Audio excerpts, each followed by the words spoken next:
A question about what is the difference between a WIG, a wildly important goal, and a lag measure, and also how does the lead and lag measures, how do they work together, always comes up.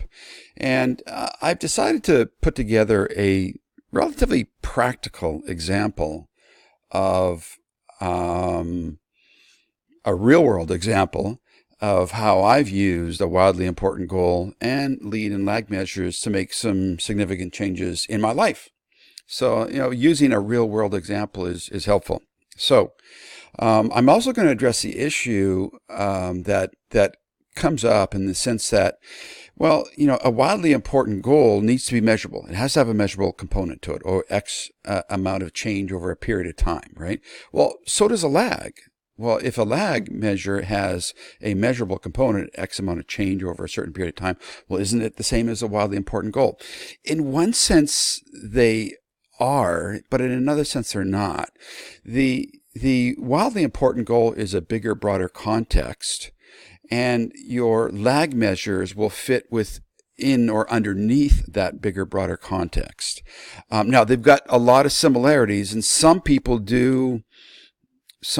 may argue that they are almost exactly the same. Some people also referred to as the lag measures as a sub-WIG, a wildly important goal. So in the way that Dr. Thibodeau and I like to work with the lead and lag measures is that, and the wildly important goal is that the wildly important goal still is measurable, still is a period of or some type of a change over a period of time, but it provides a bigger context that the other components fit under. Let me give you this example. So I wanted to reduce my blood pressure. I am getting older. My blood pressure has gone up. I got put on blood pressure medication.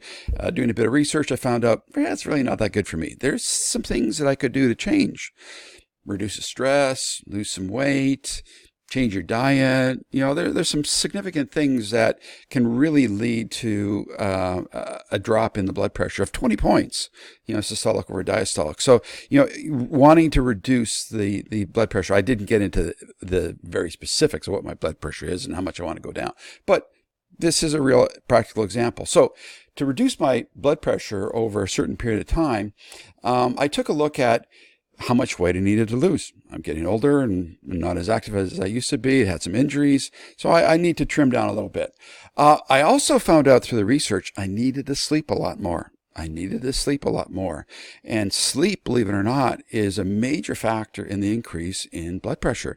And if you can increase your sleep, it drastically lowers your blood pressure. So when you combine a weight loss with increased sleep, hopefully I can, work towards this. And I have been implementing that. And actually, it is working. So my wildly important goal is to reduce my blood pressure. My lag measure is losing a certain amount of weight, fair amount of weight, in a 6-month period, and also to get a minimum of 36 sleep cycles per week. I took a look at a methodology called sleep cycles. Now, these are both lag measures which lead to my wildly important goal of reducing my blood pressure by 20 points over the next period of 6 months. Actually, probably 9 months would be a bit more accurate. I changed the time frame. Don't want to rush some of these things. It's taken several years to get to a bad point. You have to act. If you can go at it a little bit slower, you'll have more retention in terms of changes. So, wildly important goal of reducing blood pressure. 2 lag measures: losing X amount of pounds over a certain period of time, and then getting more sleep. Okay, well, let's take a look at the weight loss. So here are my lead measures. Okay, reducing all sugar and simple carbohydrates from diet. Okay, so if I cut out the sugar, cut out the carbs and the starch, it should help. The other thing I need to do is I need to actually record what I'm eating, all my macronutrients. Okay, so if you reduce the sugar and starch, you record what you're doing, and you add a certain amount of very specific and highly focused activity, high intensity interval training, and a little bit of weight training. I'm getting older, and these are key things for an older guy. So if I do these 3 lead measures, it'll lead to my lag measure of losing a certain amount of weight, and it will reduce my blood pressure. Actually, it worked. It has worked. Okay, now here's another lag measure, getting the minimum of 36 sleep cycles. Well, in order to do that, I have to set and record a fixed waking and sleep time, okay, using a sleep cycle methodology. So the closer I can get to a fixed waking time and a bedtime, the better, and recording it, which I have. Okay, now getting 7.5 to 9 hours of sleep is sort of that sweet spot.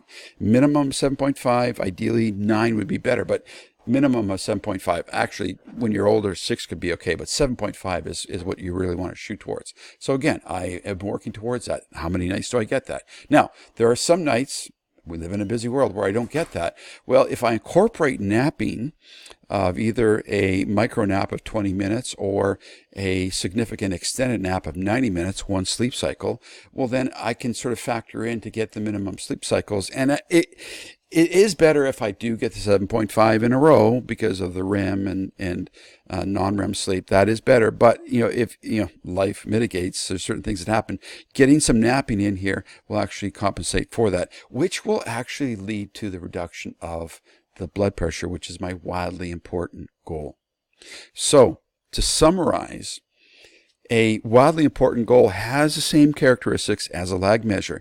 And depending on how you want to see this, if I were to move this down one more step and actually add another box above where I want to increase my overall health by certain percentage points or extend my life or adjust my lifestyle to be around longer for my family, well, then, this wildly important goal then does become a lag measure as well. So again, lag measures are similar to wildly important goals, that they have a measurable component, a certain amount of change over a period of time, but they're bigger and broader, and you usually have lag measures fitting within them. But again, depending on where you are on this, because you could actually take a look at, and go into depth with removing all sugar, because you can actually spend a fair amount of time and build that one out. So when you're dealing with the 4DX model, you want to take a look at it from this perspective of a bit of a flow chart to see where things fit.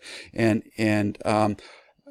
your lead measures do influence the lag measures. The lag measures are measurable. They happen after you do the lead measures, but they are what you actually measure.